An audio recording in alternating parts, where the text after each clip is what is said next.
하나님의 말씀 보겠습니다. 사사기 2장 16절에서 3장 6절까지 말씀입니다. 사사기 2장 16절에서 3장 6절. 제가 한 절 읽고 여러분 한 절 읽고 교독하겠습니다. 여호와께서 사사들을 세우사 노략자의 손에서 그들을 구원하게 하셨으나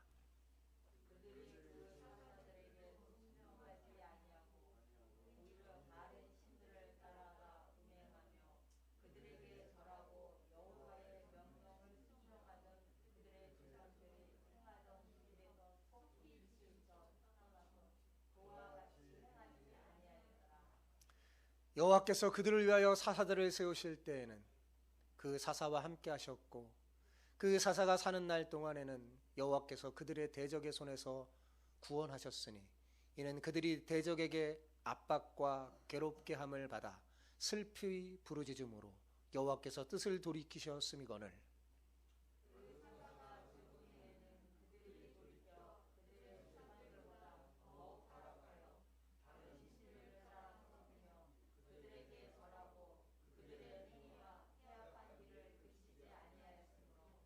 여호와께서 이스라엘에게 진노하여 이르시되 이 백성이 내가 그들의 조상들에게 명령한 언약을 어기고 나의 목소리를 순종하지 아니하였은즉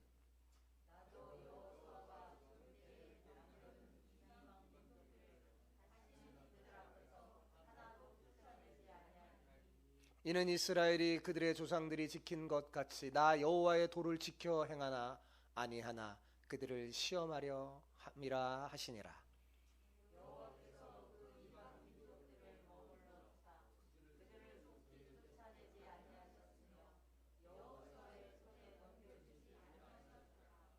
여호와께서 가나안의 모든 전쟁들을 알지 못한 이스라엘을 시험하려 하시며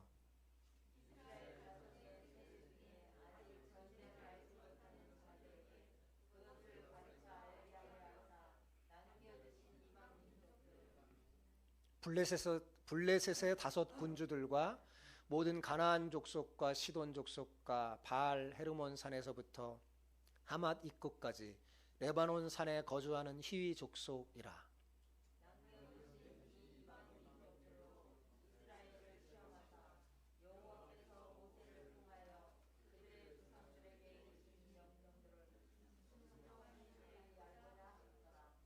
그러므로 이스라엘 자손은 가나안 족속과 헷 족속과 아모리 족속과 브리스 족속과 히위 족속과 여부스 족속 가운데서 거주하면서 그들의 딸들을 맞아 아내로 삼으며 자기 딸들을 그들의 아들들에게 주고 또 그들의 신들을 섬겼더라. 아멘. 어떤 농부가 독수리 새끼를 잡아서 집에서 키우게 되었다고 합니다. 뒷마당에 있는 닭장 안에 가둬서 날마다 먹이를 주면서 이렇게 돌보고 있었는데 하루가 다르게 잘 자랐어요. 그런데 이상한 점은 이 독수리가 그 행동거지가 닭을 닮아가고 있는 거예요. 온종일 땅만 쳐다보면서 뭔가 이렇게 쫓는 그런 신용을 하면서 노는 겁니다. 어느 날 독수리가 많이 서식하는 지방에 사는 그곳에서 그리고 목장을 경영하는 한 친구가 이 집에 찾아오게 됐어요. 이 집을 방문해 봤더니 닭처럼 이리저리 기웃거리며 돌아다니는 뭔가가 있는데 생긴 거는 뭐예요? 독수리처럼 생긴 거예요. 그걸 보게 됐어요. 그래서 너무 이상한 거예요. 이 사람은 독수리를 하도 많이 본 사람이기 때문에 야, 저게 진짜 독수리라면 저럴 수 없다고 생각했습니다. 그래서 주인과 의논해서 한번 시험해 보기로 했어요. 독수리인지 아닌지 시험해 보기로 한 겁니다. 그래서 두 사람이 독수리를 데리고 뒷산으로 올라가서 큰 바위에다 딱 내려놓고 이렇게 다 볼 수 있도록 하늘과 이렇게 푸른 하늘과 확 트인 광활한 데를 딱 볼 수 있도록 이렇게 딱 거기다 세워놨더니 푸른 하늘과 확 트인 그런 들판을 한동안 쳐다보는 거예요. 쳐다보더니 어떻게 됐을까요? 갑자기 탁 날개를 피더니 거침없이 날개짓하며 탁 솟아오르는 거였습니다. 그리고 다시는 그에게 돌아오지 않았어요. 왜냐하면 그 새는 독수리지 닭이 아니었기 때문입니다. 여러분, 가나안 땅에 들어간 이스라엘 백성은요, 독수리이지 닭이 아닙니다. 비유적으로 말하면 그렇다는 거예요.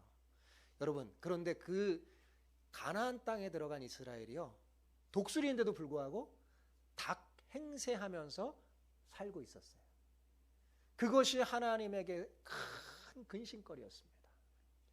독수리라면 독수리의 자존심이 있어야 할 텐데 그 자존심을 상실하다 보니까 하늘을 향해 날지 못하고 땅만 쳐다보면서 닭처럼 땅에서만 사는 아주 처량한 신세가 된 거예요.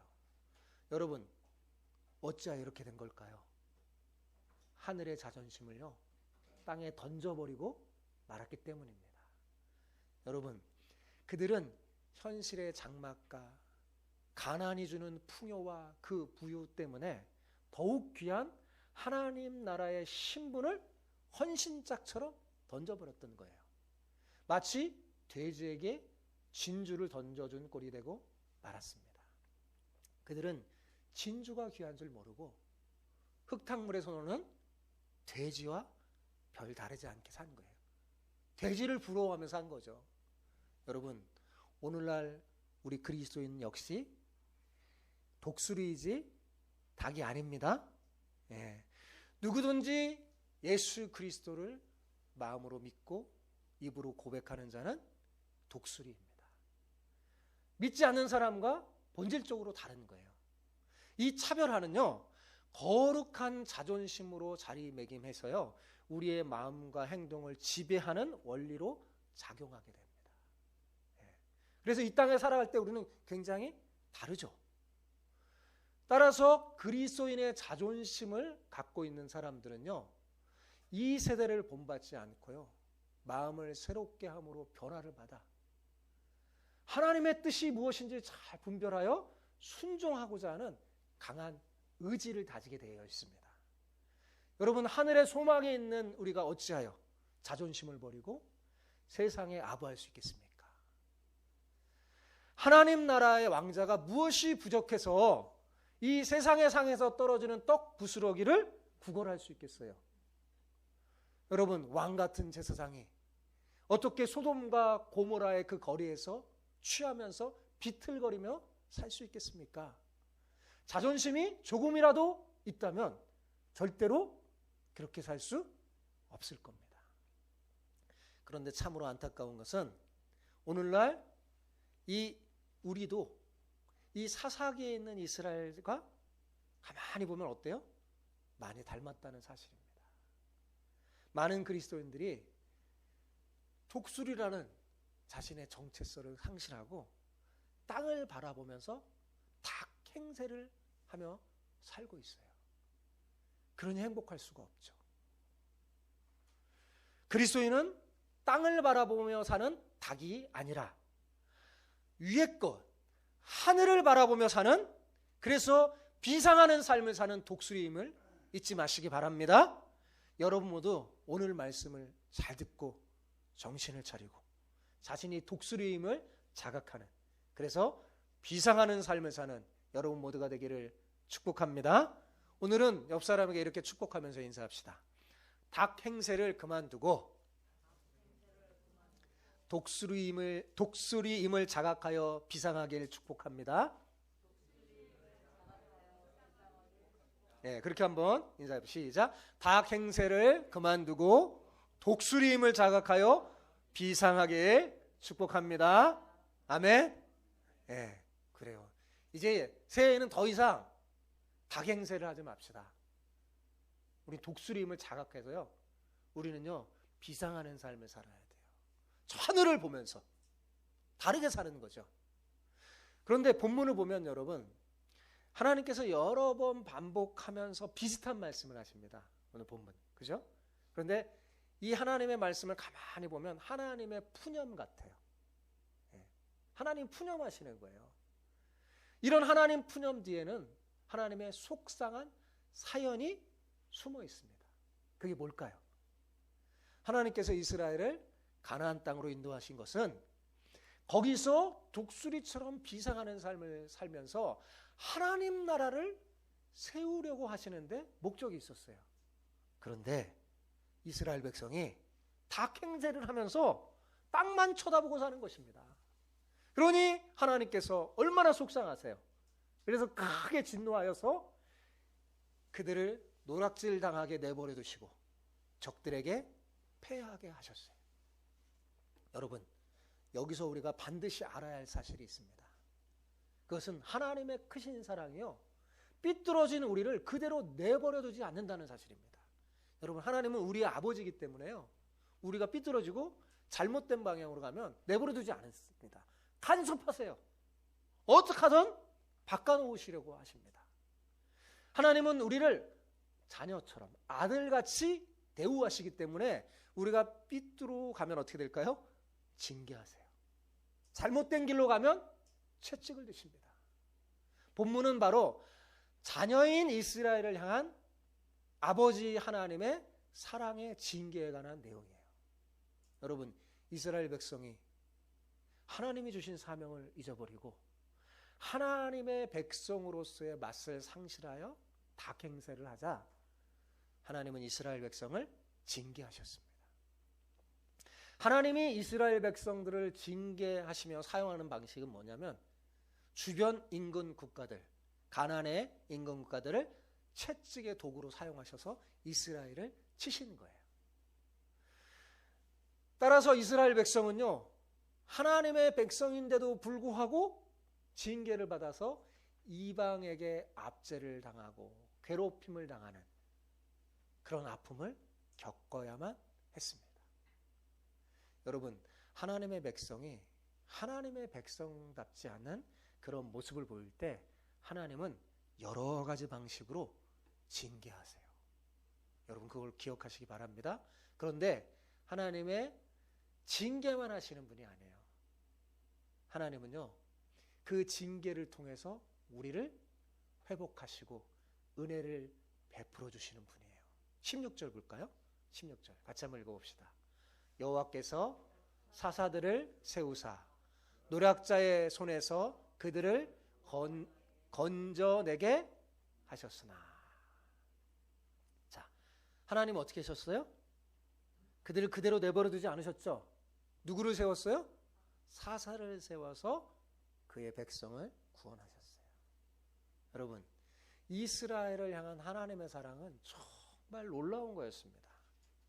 그들의 숱한 반역과 패역함에도 불구하고요, 이스라엘을 향한 하나님의 사랑은 변하지가 않아요. 누가 이런 하나님의 사랑을 헤아릴 수 있겠습니까? 여러분, 이스라엘을 향한 하나님의 사랑, 그 하나님의 사랑의 큰 특징은 뭐냐면요, 끝이 없다는 거예요. 우리가 하나님을 무시하고 반역하고 배반해도요, 불순종해도요, 하나님은 변하지 않으십니다. 뭐가 변하지 않냐면 우리를 향한 하나님의 사랑이 변하지 않는다는 거예요. 우리의 악이 하나님의 사랑을 줄어들게 하지 못해요. 우리가 우매하다고 하나님의 사랑이 줄어드는 게 아닙니다. 여러분, 하나님은 우리가 실패한다고 덜 사랑하시고 우리가 성공한다고 더 사랑하시는 분이 아니에요. 하나님은요, 세상에 있는 자기 사랑을 사랑하시되요 끝까지 사랑하십니다. 성경이 가르쳐 주신 하나님의 사랑은요, 끝이 없어요. 변함이 없어요. 예. 끝까지 사랑하면서 우리를 만지세요. 여러분, 그 하나님의 사랑을 여러분이 지금 받고 계세요. 그 하나님의 사랑에 보답하는 여러분 모두가 되기를 축복합니다. 그러나 이스라엘 백성은요, 하나님의 사랑을 받을 만한 그릇이 못 됐어요. 자, 17절에서 19절 우리 같이 한번 읽어볼까요? 그들이 그 사사들에게도 순종하지 아니하고 오히려 다른 신들을 따라 음행하며 그들에게 절하고 여호와의 명령을 순종하던 그들의 조상들이 행하던 길에서 속히 치우쳐 떠나서 그와 같이 행하지 아니하였더라. 여호와께서 그들을 위하여 사사들을 세우실 때에는 그 사사들과 함께 하셨고 그 사사가 사는 날 동안에는 여호와께서 그들을 대적의 손에서 구원하였으니 이는 그들이 대적에게 압박과 괴롭게 함을 받아 슬프이 부르짖음으로 여호와께서 뜻을 돌이키셨음이거늘 그 사사가 죽은 후에는 그들이 돌이켜 그들의 조상보다 더욱 타락하여 다른 신을 따라 섬기며 그들에게 절하고 그들의 행위와 패역한 길을 그치지 아니하였으므로. 어때요 여러분?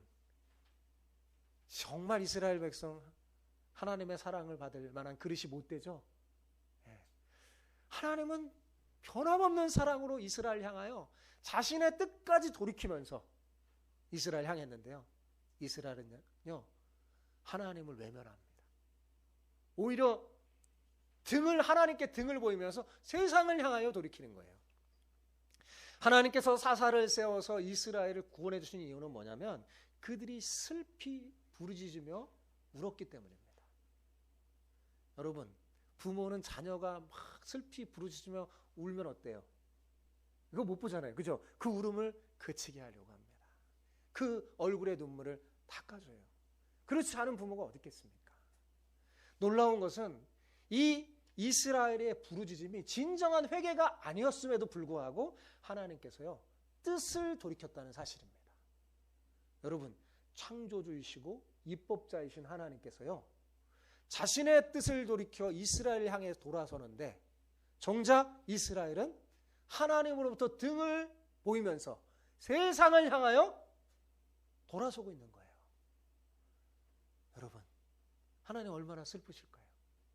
이것이 하나님의 슬픔이며 하나님께서 푸념하시는 사연입니다. 이스라엘 백성들의 이런 패역무도한 모습은요 사실 우리의 모습이잖아요, 그죠? 인간의 실상이며 우리의 자상입니다. 어렵고 힘들 때만 하나님께 돌아오는 얄팍한 우리의 모습은요 정말 참으로 가증스럽기까지 합니다. 은혜로 회복되면 언제 그랬냐는 식으로요 다시 옛날로 돌아가는 그 모습이 본절에 아주 잘 나타나 있어요.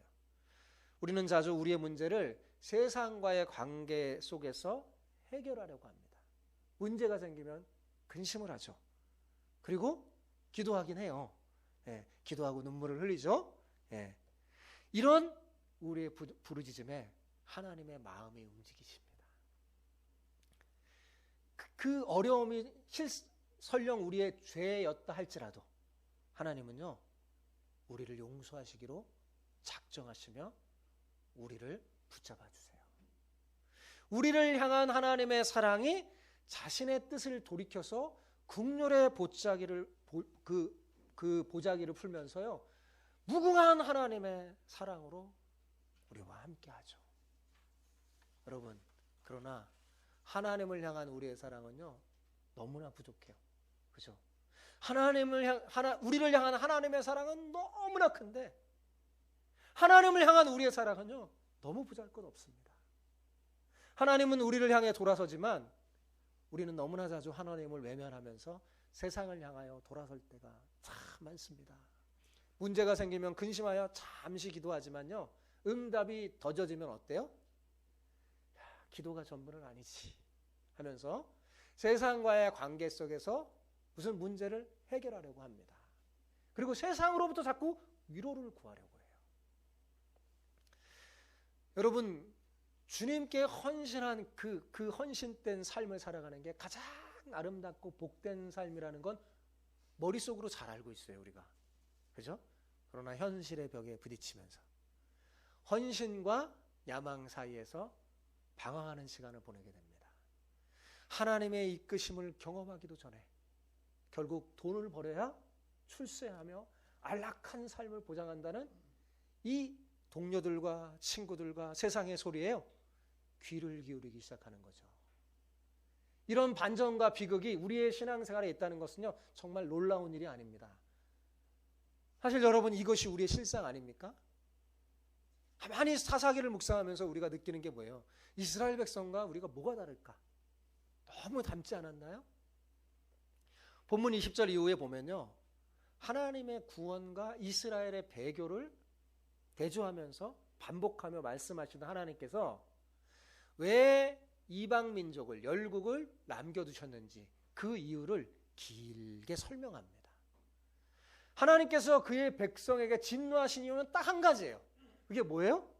하나님의 백성이 하늘의 자존심을 버리고 독수리인데도 불구하고 하나님의 언약을 버리고 하나님의 목소리를 듣지 않고 닭 행세를 하고 있기 때문입니다.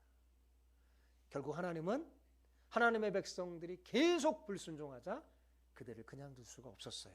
그래서 이들을 시험해서 이들의 독수리라는 정체성을 바로 잡아주시려고 작정하셨습니다. 그게 20절, 23절의 내용이에요. 같이 읽어봅시다.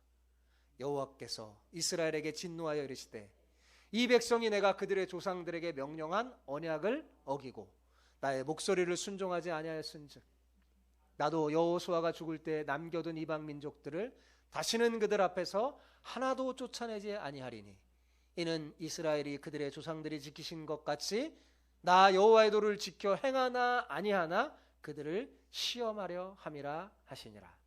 여호와께서 그 이방 민족들을 머물러 두사 그들을 속히 쫓아내지 아니하였으며 여호수아의 손에 넘겨두지 아니하셨더라. 결국 이스라엘 백성들에게 나타난 결과가 뭐예요? 하나님과의 은혜의 단절이었어요. 여러분, 하나님은 이들을 도우실 수가 없었어요. 여러분, 이 하나님의 백성의 세상을 이기지 못할 때 세상은 그들을 압제했습니다. 여러분 20절에 보면 하나님께서 이스라엘에게 진노하셨다고 했잖아요. 그 진노하셨다고 하는 말씀은요, 하나님이 이스라엘 백성에 대해서 단순히 화내셨다는 뜻이 아니에요. 이것은 하나님께서요, 그들의 그 불신, 닭행세하며 살아가는 그들을 모습을 보면서 가슴 아파하면서 그들의 불신앙으로 하나님이 도우실 수 없다는 뜻이에요. 하나님이 도우실 수가 없는, 돕고 싶어도 도울 수가 없는 거예요. 여러분, 이스라엘 백성들이 죄를 행할 때는요, 하나님께서 그들에게 은혜와 축복을 내리실 수가 없어요. 제가 제 두 아들을 교육할 때 했던 말 중에 하나가 뭐냐면, 너네들이 진정으로 돌이키고 회개하지 않으면 아빠가 은혜를 베풀어 줄 수 없다. 여전히 불순종하고 죄 가운데 있는데 그런데도 아빠가 은혜와 복을 내려주면 이거는 하나님의 방법이 아니다. 나는 너에게 복을 주고 싶고 은혜를 베풀어 주고 싶은데 네가 변하지 않으면 내가 그렇게 할 수 없다. 그런 말을 자주 했어요. 하나님 그러십니다. 우리가 죄악 가운데 있고 뜻을 돌이키지 않으면요, 하나님 복을 주고 싶어도 줄 수가 없는 거예요. 우리가 하나님 내 죄를 깨닫고 돌이켜서 회개하고 하나님의 말씀에 순종할 때 비로소 하나님이 은혜와 축복을 내려줄 수 있는 거예요. 여러분, 이스라엘 백성이 이 세상에서 승리하는 방법은요, 빨리 돌이켜서 하나님이 함께 하실 수 있도록 하는 겁니다. 하나님이 함께 할 때 승리가 있는 줄 믿습니다. 그러나 하나님께서 이스라엘 백성은 돌이키질 않았어요. 그래서 하나님께서 그들의 그 불순종을 보고 그대로 둘 수 없어서 그들 앞에서 이방 백성을 쫓아내지 않으셨어요.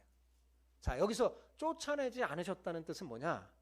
그것은요, 하나님께서 이방 백성이 이스라엘 백성에게 어떤 짓을 하던지요, 아무 상관하지 않았다는 거예요. 예전에는 주변의 민족이 이스라엘을 괴롭히면 하나님 어떻게 했어요? 막으셨죠. 보호하시고 혼내주셨습니다. 너를 저주하는 자에게 내가 저주하고 그랬잖아요. 하나님 그러셨는데 이스라엘이 죄악 가운데 빠져서 가나안의 사람들을 닮아가니까 옆에 사람이 이스라엘을 막 쳐도 때려도 하나님이 그들을 보호하지 않으신 거예요. 쫓아내지 않았다는 말은 그런 뜻이에요. 하나님이 그냥 내버려 두셨다는 겁니다. 외견상으로 보면요, 이 불법과 부정이 자행되는 이 사사시대를 하나님이 다스리지 않는 것처럼 보여요. 그러나 여러분, 이 불법과 부정의 시대, 하나님의 백성이 패배하는 시대에도 하나님은요, 자기의 기쁘신 뜻대로 다스립니다. 가슴 아파하며 다스려요. 깨닫게 하시려고 여러 가지 방법을 사용하면서 하나님이 하시는데, 그때 쓰시는 하나님의 방법이 뭐냐? 징계예요. 징계. 뭐라고요? 징계. 징계는 하나님이 쓰시는 중요한 교육 수단입니다. 자신의 자녀에게 행하는 방법이에요. 하나님께서는 이스라엘이 정신 차릴 수 있도록요, 이웃 나라로 침략하게 하셔서 이스라엘을 괴롭힐 때 그대로 방치하신 겁니다. 즉 이스라엘 백성을 진정한 하나님의 백성으로 세우기 위해서 그들을 징계하신 거예요. 우리가 꼭 기억해야 할 사실은, 하나님의 시험은요, 세상의 시험과 달리 우리에게 복 주시려는 사랑이 목적이에요. 이 사실을 알고 시험을 견디고 이기는 사람이 복이 있습니다. 하나님께서 이스라엘을 시험하시는 이유는 여호와의 명령을 순종하는 것이 얼마나 중요하고 고통을 통해 자신들이 바로 세워지는 것임을 알게 하기 위함이었습니다. 하나님은 전쟁이라는 방법을 통해서 이스라엘로 깨닫게 하셨어요. 이스라엘에게 전쟁은요, 단지 싸움이 아니었습니다. 수많은 민족의 틈바구니에서 살아남기 위해서는요, 하나님을 의지할 수밖에 없음을 배워야 하는 중요한 교육의 장이었어요. 즉 전쟁은 그들이 하나님의 언약 백성을 배워나가는 교육의 장이요, 언약 백성으로 만들어지는 인큐베이터 같은 역할을 했습니다. 그런데 여러분, 여호수아가 살던 시대 가나안 1세대는요 전쟁이 무엇인지 알고 있었어요. 자신들이 지금 전쟁하는 그 전쟁이 무엇인지, 무엇 때문에 전쟁하는지 그들은 잘 알고 전쟁했어요. 그런데 지금 가나안 2세대는요 그것을 몰랐어요. 왜 전쟁을 해야 하는지 몰랐어요. 자신들이 싸우는 자신들이 누군지 모른 거예요. 자신이 하나님의 언약 용사로 부름받았다는 그 사실과 이 전쟁의 승패 또한 하나님께 대한 순종으로, 그 충성으로 판가름 난다는 사실을 몰랐습니다. 그러기에 하나님께서 전쟁을 통해 그들이 누구인지 시험하신 거예요. 배우게 하시는 거예요. 여호수아는 수많은 전쟁을 치르면서 그 여호수아와 함께 살던 가나안 1세대는요 간절히 바라고 원했던 것이 있었습니다. 그건 뭐냐면 안식이에요. 여러분, 전쟁하는 사람이 가장 바라는 게 뭐예요? 전쟁이 끝나고 찾는 안식이잖아요. 그죠? 안식이었어요. 그렇다면 전쟁의 그 피비린내가 거치고 난 후에 가나안 1세대들이 가나안 2세대들에게 기대하는 게 뭘까요? 바로 당연히 약속의 땅에서 안식을 누리는 거겠죠. 너희가 이제 남은 전쟁, 내가 큰 전쟁, 굵직한 거 우리가 다 했으니까 이제 남은 거 그냥 하나님 말씀 바라보면서 잘 정리해서 안식했으면 하는 게 가나안 1세대들이 2세대에게 정말 바라는 거였어요. 자, 그런데 가나안 2세대 어땠어요? 안식을 누리지 못했습니다. 왜 그들이 안식을 누리지 못했는지 알려주는 책이 사사기예요. 여러분, 성경에서 쓰는 이 안식이라는 단어, 누가 누구에게 안식을 주다 할 때의 이 안식이라는 이 단어의 주어는 항상 여호와 하나님이셨습니다. 안식은 자연적으로 주어지는 게 아니에요. 이스라엘이 강성한다고 얻어지는 게 아니었습니다. 여러분, 안식은요 하나님과의 관계, 즉 언약 관계의 조건 아래서 주어지는 거였어요. 그 조건은 절대적인 거였죠. 이스라엘이 언약을 버릴 때 하나님은 안식을 주고 싶어도 주실 수 없었어요. 왜냐하면 언약을 버리고 죄악 가운데 있는데도 하나님 복 주잖아요. 그거 완전 망하는 거예요. 그러니까 줄 수가 없는 거예요. 지금 이스라엘은 지금 사사시대 가나안 2세대 이스라엘은 안식이 있어요, 없어요? 안식이 없이 살고 있습니다. 오히려 안식은요, 그들의 적인 가나안 사람이 누리고 있는 거예요. 여러분 잘 생각해 보세요. 안식을 얻어야 할 사람들은 안식을 얻지 못하고, 안식을 잃어야 하는 사람이 안식을 얻고 있는 상황. 이것이 사사기의 최대의 아이러니입니다. 그리고 이 아이러니는요, 사사기의 한 주제며 신학이에요. 자, 이걸 통해서 하나님께서 우리에게 주고자 하는 메시지는 이런 겁니다. 안식은 너희가 만드는 것이 아니다. 내가 주는 거다. 내가 절대로 내게 달려있다. 너와 나의 관계에 달려있다. 나와의 관계에 달려있다. 하나님이 말씀하시는 거예요. 사랑하는 여러분, 진정한 안식은요, 하나님 주시는 거예요. 세상이 주는 게 아니고, 내가 강성하다고 얻는 것도 아니고, 뭐예요? 하나님에 달려있는 거예요. 하나님과 우리의 관계에 달려있는 거죠. 이것을 잊지 마시기 바랍니다. 성도의 안식은 오직 하나님이 주시는 선물입니다. 세상 사람은 그렇지 않을 수도 있어요. 그들은 노력한 만큼 안식을 보장받을 수도 있습니다. 힘이 있으면 권력을 누릴 수도 있어요. 그러나 성도의 삶은 그렇지 않습니다. 여기에 성도의 신비가 있습니다. 여러분, 하나님의 백성은 자신의 노력이나 힘으로 안식을 보장받지 못해요. 우리의 안식은 오직 누구에게 달려있어요? 하나님에게. 하나님이 보장하십니다. 그리고요, 세상이 누리는 세상 사람의 안식과 우리의 안식은 질적으로 달라요. 세상 사람은 가짜 안식을 누리는 거죠. 우리는 진짜 안식을 누리는 거예요. 우리가 그 하나님과 어떤 관계 속에서 살아가느냐가 그래서 가장 중요한 겁니다. 여러분, 우리의 삶이 하나님의 언약 안에 있는지 없는지 그것을 알려면요, 우리가 과연 그분의 말씀에 순종하는지 보면 알 수 있습니다. 이것이 우리에게 안식을 보장하기도 하고 안식을 누리지 못하기도 하는 거예요. 여러분, 내 신앙생활 속에서 안식이 없고 피곤함이 없다면 오늘 말씀을 잘 생각해 보시기 바랍니다. 여러분의 삶에 하나님의 언약이 있습니까? 아니면 여러분은 스스로 안식을 확보하려고 이 세상을 발버둥 치며 살아가고 있습니까? 아무리 발버둥 쳐보세요. 하나님의 사람이 안식을 얻을 수 있는가? 잠시 가짜 안식을 누리다가요, 그것이 헛됨을 알고 더 절망 가운데 빠질 뿐입니다. 이스라엘 백성은요, 스스로 안식을 확보하려고 하다가요, 오히려 안식을 잃어버리고 말았어요. 이는 그들이 주의 말씀에 순종하지 아니함으로 언약을 파기하고 불순종하는 삶으로 나아간 그 결과였어요.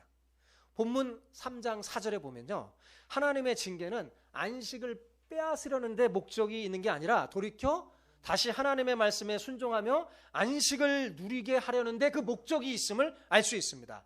순종하는지 알고자 하였다라는 말씀은 무슨 말일까요? 순종하는 것을 기대한다는 암시가 그 속에 들어있는 거죠. 그러나 안타깝게도 이스라엘 백성은 이것을 알아차리지 못하고요, 오히려 가나안 족속 가운데 더 깊숙이 들어가서 가나안이 주는 헛된 풍요만을 바라보면서 닭 행세를 하는 아주 불쌍한 독수리로 전락하고 말았어요. 자신들의 딸을 그들의 아들에게 주고 그들의 아들을 하유로 받아들이고 절대로 통혼하지 말라고 하는 그 말씀 속에 통혼하면서 더 깊이 세상 가운데 들어가고 마는 거죠.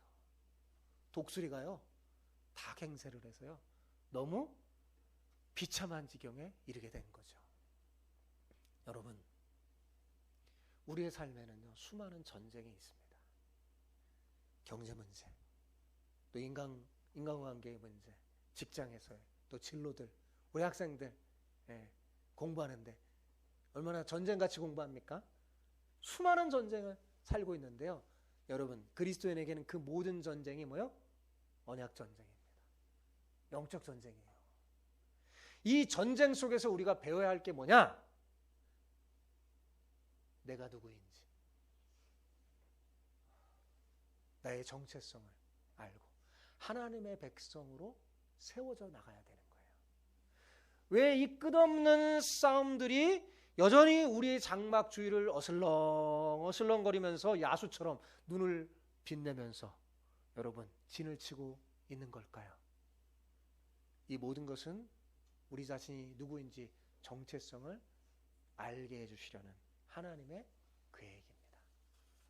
여러분, 우리가 누구죠? 그리스도인이 누굽니까? 성경은 말합니다. 하나님의 거룩한 백성이라고, 왕같은 제사장이라고, 예수 그리스도께서 그 순결한 보혈의 피로 값주고 산 존귀한 자들이라고 말합니다.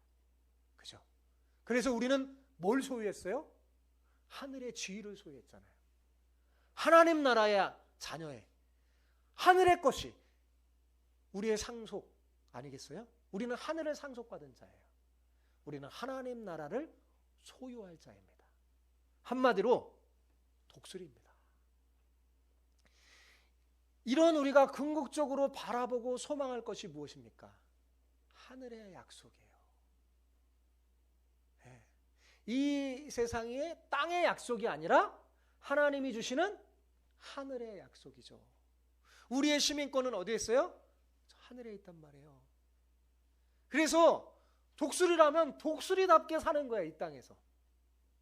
네. 이 땅에서 독수리답게. 이 땅에 있는 많은 동물들이 독수리가 탁 창공을 향하여 날아갈 때 얼마나 부러워합니까? 야, 멋지구나. 나도 저렇게 독수리처럼 날 수 있으면. 그렇게 사는 거죠, 그리스도인이. 그런데 우리가 독수리의 정체성을 잃어버려서 하늘을 바라보지 못하고 닭 행세를 하면서 땅만 바라보면 어떻게 될까요? 하나님은요, 영적 전쟁에서 우리가 패하게 하시고 안식을 빼앗기게 하시고 어려움을 겪게 하십니다. 그러나 이 어려움은 하나님의 징계로 우리의 독수리라는 정체성을 회복하려고 하나님이 주시는 거예요. 여러분, 그러므로 여러분 깨달음이 굉장히 중요한 거예요. 내게 어려움이 오고 징계가 올 때 깨달을 때 우리가 다시금 회복할 수 있고 부흥할 수 있어요. 하나님을 알지 못하는 사람에게 주어지는 어려움은 그냥 어려움이지만 여러분, 하나님의 자녀에게 주는 어려움은요, 하나님의 약속을만을 바라보고 독수리로서 하늘의 자존심을 되찾아서 하나님의 백성답게 그렇게 살아가게 만들어고자 하는 하나님의 크신 사랑임을 믿으시기 바랍니다. 사랑하는 성도 여러분, 이제 아셨죠? 그리스도인으로서 여러분이 누군지 아셨죠? 분명히 알고 잊어버리지 마시기 바랍니다. 여러분은 땅의 것을 바라보는 닭이 아니에요. 자꾸 이 숙이고 이 세상만 바라보고 땅에서 뭘 얻을까 하면서 이리저리 두리번거리면서 그렇게 살지 마세요. 비참해질 뿐입니다. 하늘의 것을 바라봐요. 위의 것을 바라보며 살아가는 독수리예요. 세상이 주는 가짜 풍요와 가짜 안식에 속아서 닭 행세를 하는 불쌍한 독수리가 되어서는 절대로 안 됩니다. 비상하는 독수리의 삶을 살아야 돼요, 여러분. 그래서 이사야 선지자는요, 우리에게 이렇게 권면합니다. 오직 여호와를 앙망하는 자는 새 힘을 얻으리니 독수리의 날개치며 올라감 같을 것이요 다른 박질하여도 곤비치 아니하겠고 걸어가도 피곤치 아니하리로다. 제가 괜히 독수리라고 비유한 게 아니에요. 성경에서 하나님의 사람 우리를요, 독수리에 비유했기 때문에 제가 그렇게 비유한 겁니다. 여러분, 가나안 같은 이 세상에서 숱한 전쟁을 치르고 있는 여러분, 사랑하는 여러분, 이 전쟁을 통해서 자신이 누구인지 잘 배우고 하나님의 약속을 굳게 붙잡아서 말씀이 인도하는 대로 순종하며 사는 여러분 되시기 바랍니다. 세상 유혹 시험이 몰려올 때 여러분 기억해요. 아, 나는 독수리구나 하면서 오직 여호와 하나님만 앙망하고 바라보는 거예요. 그러면 여러분, 하나님께서 여러분에게 새 힘을 주실 줄 믿습니다. 이것을 위해서요, 여러분의 담임 목사인 제가 도울 수 있는 게 뭘까 하면서 제가 묵상하면서 기도하면서 생각하다가 새벽 기도 영상을 잘 촬영해서 여러분에게 보내드림으로 여러분이 효과적으로 하루 10분 말씀을 듣고 기도하는 운동을 해야 되겠다라는 생각을 했습니다. 여러분이 여러 가지 현대의 상황과 어려움이 새벽 기도하기 어렵잖아요. 그래서 제가 저희 집사람하고 둘이 먼저 새벽 기도를 하고 영상을 찍어서 한 7시쯤 다 작성을 해서 영상이 완성된 다음에 여러분에게 보내려고 합니다. 사랑하는 성도 여러분, 새해에는 하루 10분 말씀 듣고 기도하는 운동을 통해 하나님과 더 가까워지는 신실한 성도가 되기를 부탁드립니다. 내일 새벽부터 제가 영상을 보내드릴 거예요. 자, 하루 10분입니다. 그죠? 제가 10분 정도 설교를 할 수 있도록 딱 그렇게 맞춰서 여러분에게 보내드릴 거예요. 그러면 여러분이 그 보내준 거에 따라서 틀어놓기만 하면 돼요. 그리고 잘 들으시면 돼요. 가능하면 잘 들으시고 묵상하면서 큐티하면 더 좋습니다. 그리고 10분 정도 기도하세요. 하루 20분 여러분 하나님 앞에 드릴 수 있잖아요. 그것도 드리지 못하는 사람이 무슨 독수리겠어요. 그렇죠?